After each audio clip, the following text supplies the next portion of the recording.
So, ito yung aming apartment sa Athens. At, ayan, nakikita namin ang Acropolis. Napakalapit niya lang. Tapos, sa baba nito, ay mga tindahan.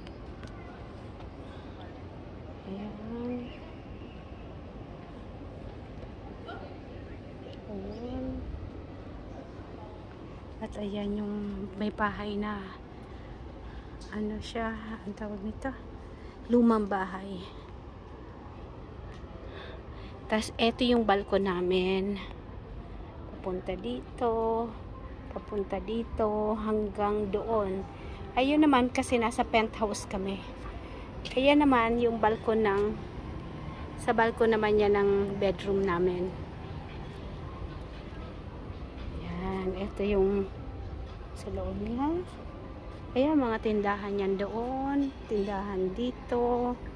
So, nasa commercial district kami ng Athens.